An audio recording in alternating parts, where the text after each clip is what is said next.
Before we begin, I wanted to give a huge shout out to the folks at Amazon Music for partnering with us on this episode of the Inside Line F1 podcast. But more on this later. Right then, let's get right into today's episode.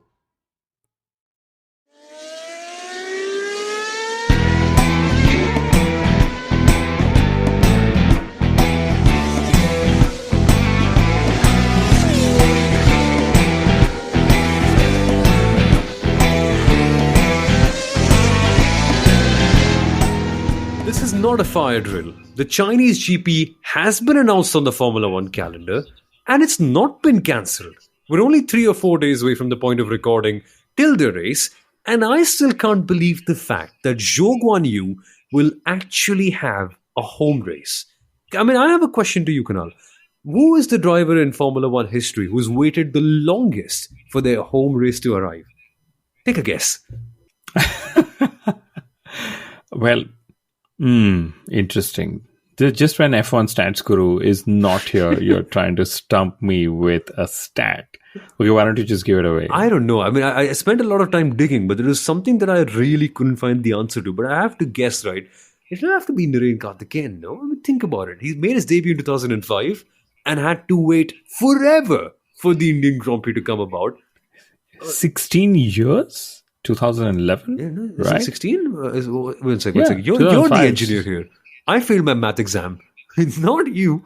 One second. 6, 7, 8, 9, 10, 11. Oh, it's actually not too long, you know? 6 years. If you've got to remember that, because Verstappen made his debut in 2015. You actually had to count. I like that. Yeah, okay. Yeah. But no, technically Max Verstappen as well, right? Similar, because he also made his debut in 2015 and got the race in 21. Yeah, 6 years. What's common between Max Verstappen, 3 times world champion, and Narain Karthikeyan, India's first and most popular Formula One driver?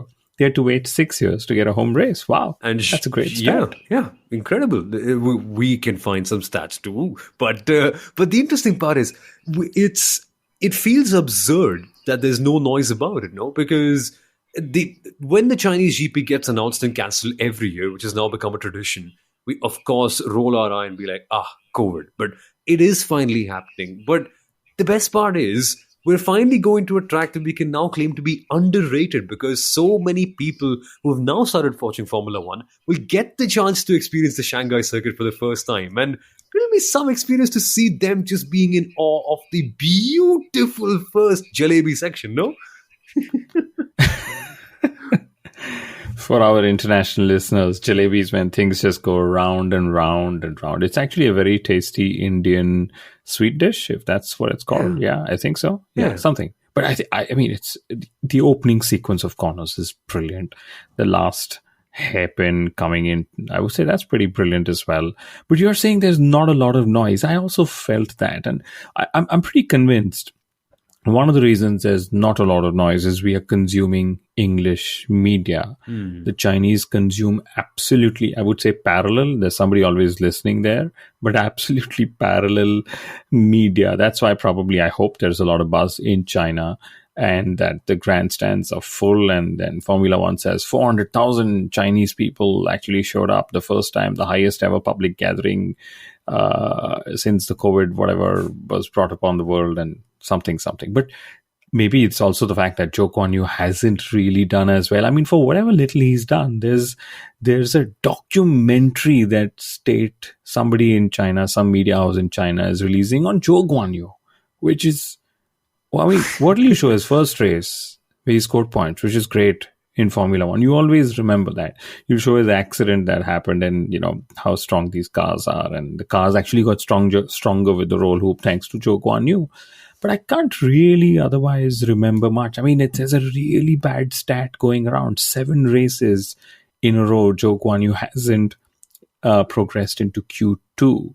In fact, there are 2 drivers who haven't progressed into Q2 in 2024, and Zhou Guanyu is one of them. Pierre Gasly is the other one. And of course, Zhou Guanyu is yet to outqualify Valtteri Bottas. But you know what, Samuel? I'm going to puzzle you one more time. Go for it. Or since you puzzled me at the start. Go for it. Zhou Guanyu is not the only driver who is claiming that the Chinese Grand Prix is his home race. Do you know who the other driver is? Okay,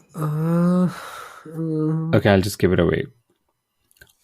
Oscar Piastri. He said his great great grandfather was Chinese. So he said, "This is my 116th home race." Can you imagine? The guy speaks 5 words, and you're telling me that out of those 5 words, this is what he said. Yes. He actually said 116th. Maybe the Chinese Grand Prix would have just been that much more popular if they would have just said it's Oscar Piastri's home race. Okay, fine. Oscar Piastri's home race as well. Fine, we give it a joke one. It's probably his first, and I definitely think it's his last home Grand Prix. I mean, unless this race is such a hit just because it's Zhou Guan Yu racing, and then the Chinese sponsors and media and fans just do what it takes to keep him there. But he's not got any result to put him there. Wait, so are you saying the race will go first or the driver will go first? Because at this moment in time, both seem pretty precarious. Both seem to be hanging on by a string. You know, I've been saying this in official forums, right, where Formula One people have been present. And I'm like, you're saying you're a world championship. Lewis Hamilton's been saying all along, how can you be a world championship if you're not racing on one of the largest continent in the world? Like, if you were to put it, Africa as that, right? Don't hold me to the largest, because of course Asia is larger. But you know what I mean. I also put it the other way. How are you calling yourself a world championship if you're not racing where 30% of the world lives, which is China and India? So for a world championship status, whatever you want to call it, I think there has to be a Chinese Grand Prix. There should be an Indian Grand Prix as well. We also know the Koreans have come back and said, hey, we'd like to bring you all back to Incheon or whatever that name is. But yeah, I think the Chinese Grand Prix is here to stay. In fact, 6 years, right? Or 5 years since it's come back. Questions should be asked. Why are they the last ones to rejoin the calendar? You're right. After the COVID-19 pandemic, right? And you know, I'll also say why. Okay, here's a daddy joke. Disclaimer: Why do we have sprint race this weekend? Why do we have a sprint race this weekend? Because the Chinese fans were really missing Formula One and the races. So you know what? They said, you know what? We'll just give you two. One's a small one, one's a big one. But you get 2 starts, 2 opening laps, to all of that and whatever. So I said it's a daddy joke, so don't hold me to it. But you know what? There might be some truth to it, because realistically, it is a question that we must ask. Why is Formula One hosting a sprint race in a circuit it hasn't come to for 5 years, in a circuit it hasn't come to with this generation of Formula One cars and this generation of Formula One tires, to the point that the teams have no real-world data about it, and they get a grand total of 1 practice session to figure it out?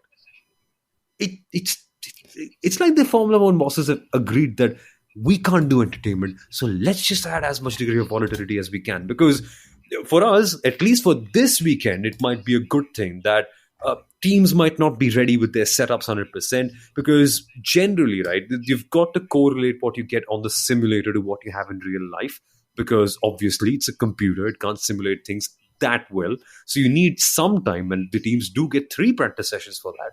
But a new circuit and just 1 practice session simply means that at least someone, I'm not saying Red Bull, I'm not saying Max, I'm not saying the leading drivers, but at least someone, I'm betting on the Williams drivers, are going to be walking into the main sprint sessions blind. Because how can you figure that out with only 1 chassis between 2 drivers? Logan Sargent, we really hope you get your own chassis, and that Williams actually has their own spares to run through the whole program. If nothing, they should have just manufactured those spares and the cars in China, because everyone in the world believes it's just cheaper to manufacture things. Good point. Maybe that's the new hack. Somil, that's the hack. The Chinese manufacturers, right, factories, etc., factory owners will be talking to Formula One teams saying, you keep all the brains there. You let us do all the manufacturing here. You're under a budget cap. Why don't we just manufacture for cheap in China? We'll still get you all the FIA crash tests passed, whatever. I think that's the hack. That's what we should be talking about this weekend. That's the storyline. You can tell that the two of us are really off the hooks this time out because we're recording so late at night that that's when the banter comes up. Maybe that's what we should do every single time. Just be absolutely But you know honest. that this is also what Formula One should do every single time.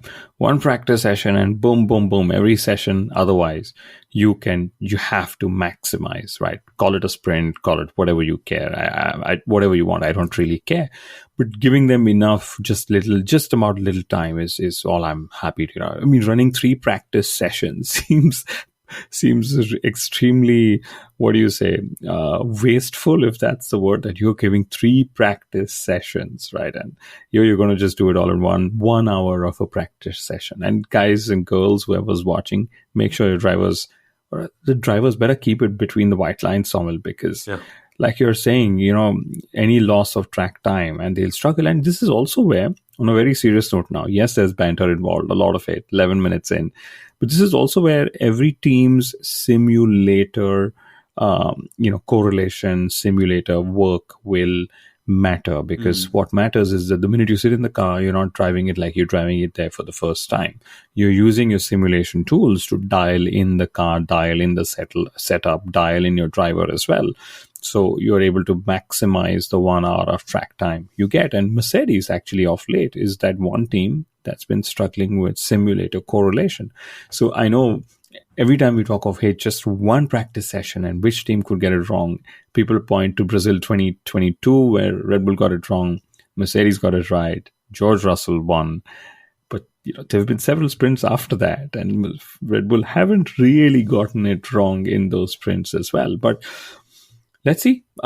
Samuel, a lot has actually changed in these 5 years. I remember Formula One saying our 1,000th race happened in 2019 at the Chinese Grand Prix. 105 races have gone since then. Nikita Mazepin has come and gone since then. I know you, Sundaram, and myself, we're going to put out a short reel on Instagram in the build up to the race, telling you all the fun things that have changed in Formula One since the last Chinese Grand Prix. And to me, one of the most fun things that has changed is that the last time Formula One raced in China, we actually, everyone's talking of Pirelli tires, but the truth is not just the tire. The wheel rims were different. We raced the 13-inch wheel rims at that time. We are now to the 18-inch wheel rims. So everything has changed. Everything is different this weekend, and that's why I'm pretty sure it's going to be a very cracking one. It'll be a weird visual to see Formula One back in China. It's like nostalgia, but not nostalgia enough, because where 10 years is enough to be classified as nostalgia, but on the borderline. 5 years isn't that weird little spot where you feel like it's happened yesterday, but it's not happened yesterday. So your eyes will flicker on Friday for the first time, like, huh? This gen of Formula One cars at this corner, huh? Is this real? But the damning stat about what's really changed in the last 5 years is that the last time the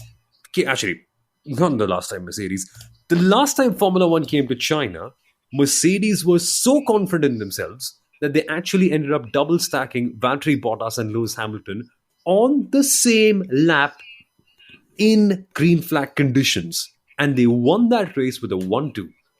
That's how far ahead they were. Now, before we started recording, I asked you a question, Kunal, about corporates and how they function, because you've spent far more time in companies than I have.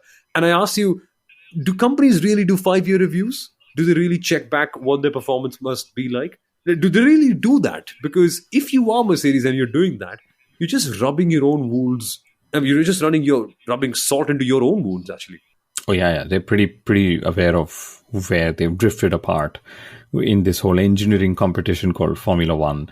And that double stack, again, Formula One has shared that on social media, but incredible, right? Green conditions, double stacking. But the interesting thing is that the last time Formula One came to China, it was Valtteri Bottas who was leading the Drivers' Championship. Can you imagine? A driver who never won the World Championship actually ended up coming to this race, leading this particular World Championship. Max Verstappen was just a race winner, yes. Leclerc and Sainz had not even won a single race. So look out for that reel on our Instagram, by the way. We've been focusing a lot of our time on Instagram because that's where we are told we need to spend some bit of time from all the exciting insights that we are sharing. But on a serious note, this circuit with its configuration and so on, it seems like a front limited circuit. It appears that it's going to be cooler, and that's always a good thing, because front limited means it actually works somewhat more in Ferrari's favor. When it's cooler, it means that Mercedes and even McLaren actually go quicker, as we saw in the last, I think it was in Suzuka, right, as well.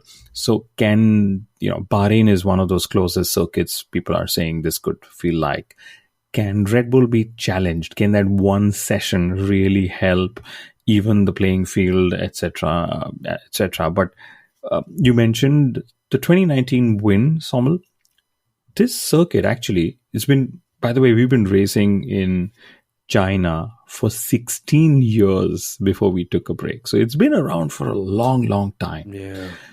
Red Bull scored their first ever pole position, race win, and 1-2 in China. Yep. Okay. Mercedes scored their pole position and race win in China. Okay, that was 2012, Nico Rosberg. Yes. So lots of history, lots of milestones. And talking of milestones, Michael Schumacher's last and 91st win in Formula One was in China. No way. Can you imagine? There's so much history connected to China when it comes to Formula One and these iconic teams that we're talking of, that I really hope there is a local motorsport culture. I know there's a local motorsport culture, right? But I really hope that there is a local motorsport affection for what Formula One is, and how fastest cars on the planet and so on. I just want to see soul on the track. Seriously. No, I don't mean soul the city, but I just want to see some soul from the fans on the track, because you're so right. It feels like a ghost circuit, even though it's had so much of connection to Formula One history. And when you think about it, right, probably circuits like Interlagos or Melbourne or the others, the way they hold a special place in our heart just isn't the same with China, even though they've got so many iconic moments, like Rosberg's win, like Vettel's win, like Schumacher having that incident, and also a couple of other really crazy things, like Schumacher crashing before the race began and then having to go to the spare car as well in what would be 2004, if I'm not wrong. I think so, right? Yeah. It's absurd. And then of course Lewis Hamilton beaching it in the pit lane. Yeah. Right, in China. Yeah, in his debut season. So 2000 and whatever. 7. And Sebastian Vettel passing a couple of cars on the entry of the pit lane here as well. Yeah. And Jenson Button driving into the Red Bull pit box. Yes. In his first year with McLaren. That was another really exciting time. And even Hamilton did something similar, didn't he, at this very place? He drove into the McLaren pit box in his first year at Mercedes as well. I believe, yeah. So lots of, can you imagine? Lots of exciting things. But let's switch to 2024. Why don't we do that? 18 minutes in, we've already spoken of front limited circuit like Bahrain. We've spoken of the cooler temperatures. But Red Bull is still that damn team to challenge. We're going to come to the next few races because Ferrari's just won in Australia. We're going to come for the next few races wondering, will there be a challenge? Will there be a challenge? And Red Bull is so dominant that the top 5 fastest pit stops are Red Bulls. Yeah. Okay. The top 11 fastest pit stops are Red Bull and then Ferrari, and these are all under 2.3 seconds. Okay. Then I'm going to add more, right? Red Bull could actually score their 100th pole position this weekend because Max Verstappen has, of course, been unbeaten in qualifying in 2024. And if it's Ferrari has actually been waiting for a long time to score their 250th pole position as well. And of course, going back just to Red Bull, it could be Max Verstappen, I think 6th consecutive pole, his longest streak of pole positions. So lots of milestones again being connected to China, I would say. But one big thing to watch for really this time out, in my opinion, has to be qualifying. Leave the race aside. let's not leave the race aside totally in sentiment, but the idea is that the race probably is going to be a little predictable if the teams find the right setup, which a lot of them actually have optimized doing in the sprint weekends. So, what should we really be watching the Chinese Grand Prix for? Drivers showcasing their courage and their understanding of the circuit in qualifying, because that is what Formula One is all about. Drivers pushing it right to the very limit and finding the most out of themselves and the car. And when the variable element is the circuit, a circuit that nobody has driven on for the last 5 years and in this generation of a Formula One car, it will be genuinely intriguing to see what the gap to Max Verstappen is for all the people behind him. Or, in fact, if anything, can anyone actually out-qualify? Because keep an eye out on the gaps that we've seen previously in qualifying. They've been cutting down bit by bit, race after race. Sergio Perez, to the point, if you guys forgot, was only 600ths of a second behind in Suzuka, which is a proper driver's circuit. So he may not be the best in the race, but I'm genuinely willing to pay money to watch qualifying just to see how crazy it will be. And we might just see surprises here. We might just see drivers who we don't quite expect to see high up in the race put up some really good qualifying sessions. I don't know. Can Nico Hulkenberg do something interesting here? Because he's normally the one who really puts a foot in the door on Saturdays. And we're going to have 2 qualifying sessions. Of course. Call it what you want. It's qualifying and sprint qualifying. And there are 5 drivers yet to out-qualify their teammates. We, of course, spoke of Zhou Guanyu and Pierre Gasly, but there's Logan Sargent, of course.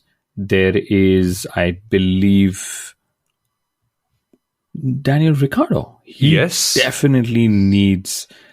I mean, who would have ever thought that Daniel Ricciardo is going to struggle against Yuki Tsunoda? And I mean, I'm not saying Tsunoda is bad, but Daniel Ricciardo was actually the last Red Bull win here was scored by Daniel Ricciardo. That's the dominant Daniel Ricciardo that we remember, right? The honey badger as we know it, right? And then, of course, there is, I believe, Checo Perez. He's yet to out-qualify his teammate as well. So that's what's to look out for in qualifying. Esteban Ocon too, no? He's also beaten Pierre Gasly every single time. Absolutely. Ocon has actually been, he's been in Q2 in that Alpine in 2 out of the last 4 races. So he's actually been punching way above the weight of that Alpine. Pierre Gasly again yet to get out of Q1. So very interesting trends that we keep tracking off. And switching, do you have something on qualifying? I do have something on Alpine more than qualifying. Because we normally tend to read a lot of Formula One. We just have to. We just like to as well. But one of the articles I was scrolling through this week was Bruno Famin saying that both of my drivers are happy. How? How can they be happy, Kunal? Like, is there something lost in translation or what? Bruno Famin also said he put the blame of this car on the previous management. Okay. But very cheekily, he didn't say which previous management. Because Renault has, of course, had lots of previous managements, as we definitely know, right? But yeah.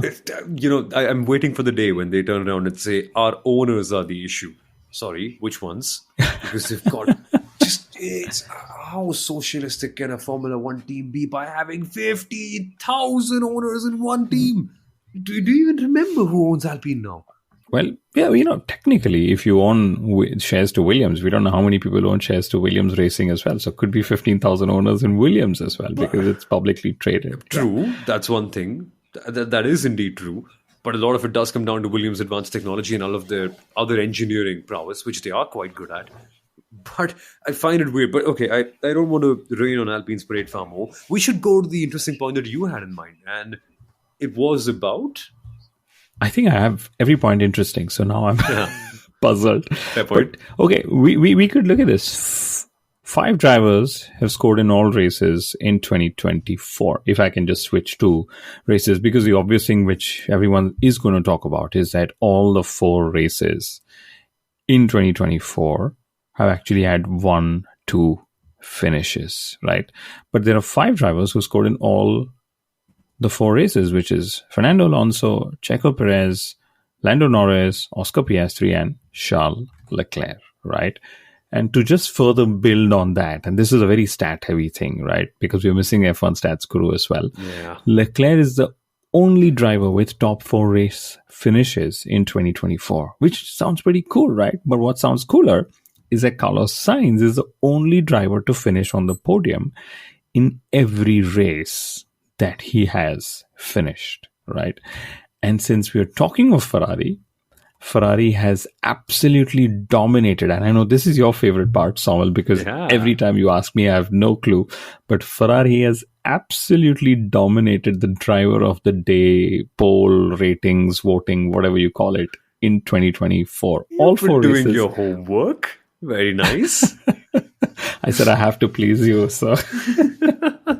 But they have, yeah. Behrman, Leclerc, Sainz consistently all the way through. Oh, we shall see. But on that as well, I find it interesting because one more dynamic to watch this time will be Ferrari and their internal team battles, because we've never really had a proper citrus pad of this occasion with them. It's always been something or the other. Leclerc having a technical issue in Bahrain, Sainz not being there in Jeddah, and then Australia also not being entirely a perfect weekend for Leclerc, given all the issues that they had in the background as well, with the setup and the car not being 100% perfect, which means that we are now properly getting to see the first real intra-team battle between Ferrari, and the second round of it carries on to China, where only one practice session exists, 2 qualifying sessions, 2 small races. Bring it on. Give me more of Sainz versus Leclerc, and I will have it every single day of the week. This will be lovely. It will absolutely be lovely. And, you know, in genuine talk, there is a lot of hope with what Ferrari is doing, because they've not really found a lot of pace through upgrades. They've just extracted more from the car, and that's always good in terms of understanding, in terms of finding a sweet spot and so on. And all I want is close racing. I don't care who wins. It could be Max, could be Leclerc, it could be Carlos Sainz. So you win the lottery every time Sainz wins. I just want close racing. I don't want the driver up ahead, finishing 30 seconds ahead of the pack, cruising on a Sunday win, even though that driver absolutely loves to cruise to that win. I want battles like I sort of keep talking of. So that's what we will look out for this weekend, hopefully 2 times over, you know. And some more stats, actually. You mentioned Ocon, and another stat came into my mind. So Esteban Ocon, Samuel, has finished all the 4 races. Just that, he's finished all the 4 races outside of the points. And there's one more driver who's also done that, which is Valtteri Bottas. Again, finished all the races, but finished outside of the points, horribly outside of the points. In fact, Bottas has finished, I think, the last 4 or 5 races. He's finished lower than where he started. That's how bad that Sauber car is. And that's another thing that we'd hope that with Audi, whatever coming in, that they are able to make these inroads into performance as well. But yeah, it's going to be interesting to see what becomes of Audi. Who do they finally end up signing? Because Fernando Alonso, as we know, has now blocked the Aston Martin seat, the other Aston Martin seat, because the first Aston Martin seat has been blocked by, of course, Lance Stroll till at least 2030. Yes. Yeah. Exactly. 2030. Oh, God. More content for us. Beautiful. We're not going to run out of jokes for the next 10 years now. What? He's going to stay for longer, of course he is. But I'm genuinely intrigued, right? Because you mentioned Sauber, and I want to be talking about this for a bit as well. Because I remember at the 2011 Indian Grand Prix, I was there as a fan. You were there as a crew member, as a part of Force India and their marketing team. It's weird, actually. Funny how life comes about. But I was there as an 8-year-old, and I remember the excitement around Narain Karthikeyan being very limited, even though the Indian fans really were seeing F1 for the first time. And I think that stage of people's lives where nationality became less of a reason to support someone than just having a deep personal bond or emotional connect with their story was already at the start of its journey worldwide. And it's weird how there people were supporting more of Michael Schumacher than Narain Karthikeyan. And the sentiment was that, yeah, there's an Indian driver, sure, but it doesn't make that much of a difference. And I want to see what it's like here this weekend, because you mentioned the worries and troubles that Steak and Sauber have about how dismal they are, and the records just keep on getting worse and worse and worse. I just, I don't know. There's literally no way for us to measure because there's a big language barrier there. But what would the sentiment in the stands really be like? Would they, I mean, knowing China, would they force them to have a Zhou Guanyu flag, or would they force them to be in green, or what it would be like? Because genuinely, as a fan, that era of supporting any athlete just because they're from the same country, unless it's a team sport, has passed on. I believe, like, people don't do that anymore. I strongly think it depends what country you come from, It's right? like generally, I know what you mean. Generally, it's, No, I know what you mean about. the Hulk Hogan To era give is you gone. an example, Basically. yeah, to give you an example, in Norway, Dennis Hauger, okay, he is probably top 10, top 15 most popular athletes in Norway, despite having only driven in Formula 2. And I say only Formula 2 because he's, of course, not made it to Formula 1, right? So it all depends, what China is how it's like. But it is known to be a very nationalistic, pride country. So there's a good chance they're just like, we are going to cheer Joe even if he's starting 20th and last for the 8th race in a row or whatever you call it. That's just how it is. But Oh, we're still on. Hey, incredible. We still keep on chatting. But that's what Sauer may be working for. Just give the fans in the grandstand as much viewing as possible of their favorite drivers by keeping them in the pit box for as long as you possibly can. That is smart. I'll tell you what was also smart. When you start 20th and last, you, especially in the two races you're going to have, your fans get to see a lot more of you zipping past them because you're starting further back on the start box as well. So clearly, lots of daddy jokes, aren't there? And you don't get lost in the battles because there's no way they can get confused if you're the only car running alone in clean air. Clean air. Yeah, exactly. That was heavy. That was heavy duty, but I've seen that happen. I swear, because the 2011 Indian Grand Prix, again, same thing. Full respect to Naren Karthikeyan for what he's achieved in all of Indian motorsport, because he's been a torchbearer who's carried so many hopes and dreams alive and then inspired so many people to do so. But the ruthless truth is that when he was there at the Indian Grand Prix, it's so unfortunate that people were able to identify him earlier more than Mark Webber, because they could just see him more often and the car was just consistently slower. And it's not me saying this. There was oh my God, am I unveiling too much at 3 o'clock in the night in India time? But there were literally a group of middle-aged women who had come to watch Formula One for the first time. And they're the entire... They knew Sebastian Vettel. They knew Michael Schumacher. They just couldn't tell their cars because, according to them, they just went too fast and they were going side by side with too many people. But they could tell who the HRT was because they were way further back and they could predict that, this guy's going to come later, right? We know this guy's going to come.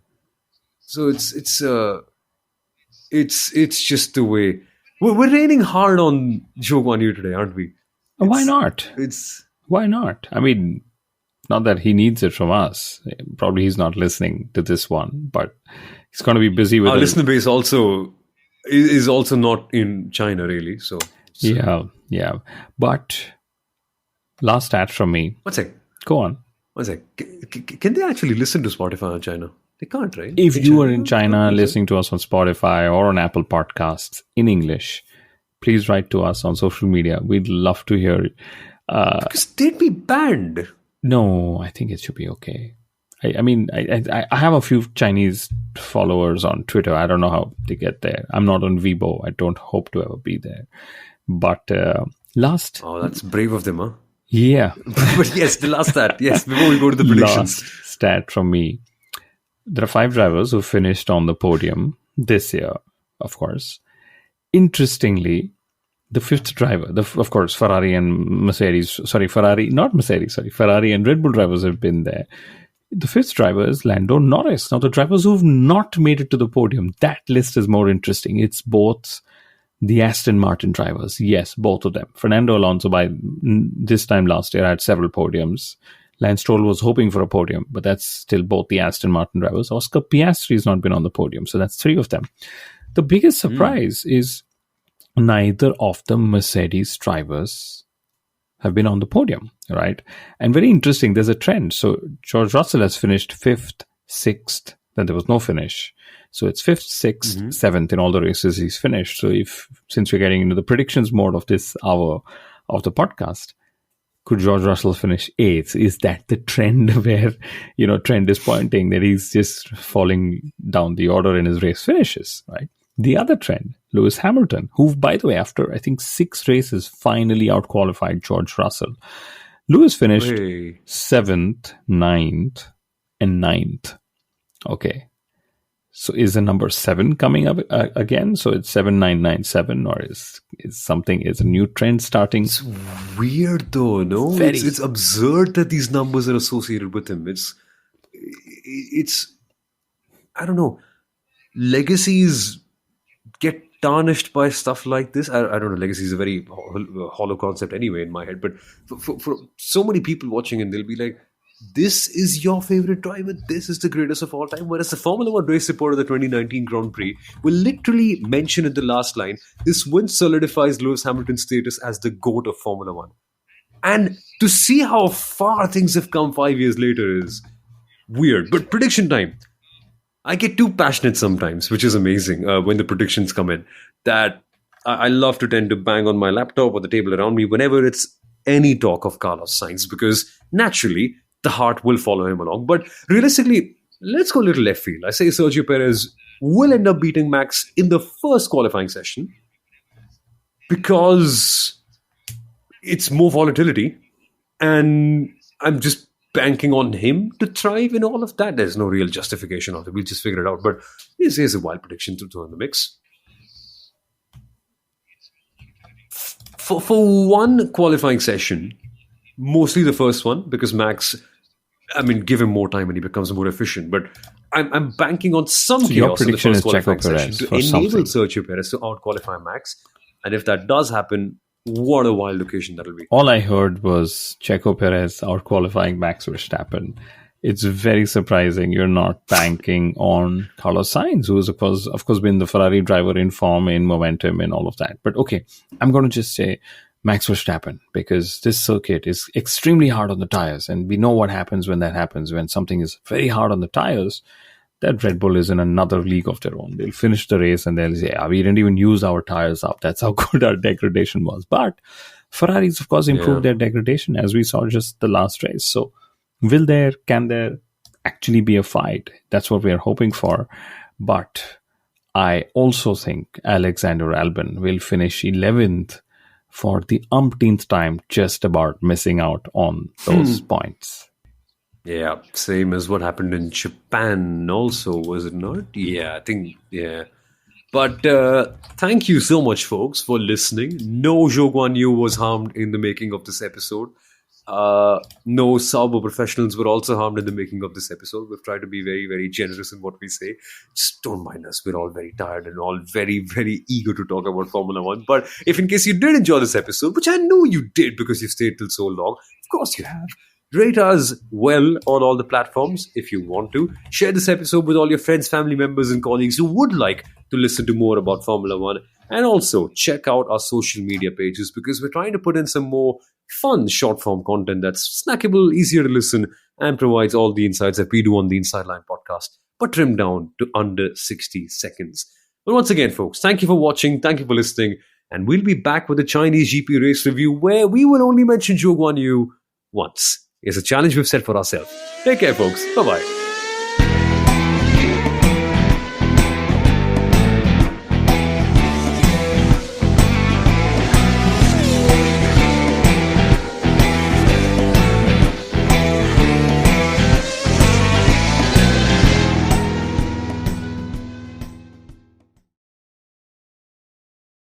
Thank you so much for tuning in to this episode of the Inside Line F1 podcast. Before we ended, I just wanted to say a huge thank you to Amazon Music once again for partnering with us on this episode of the podcast.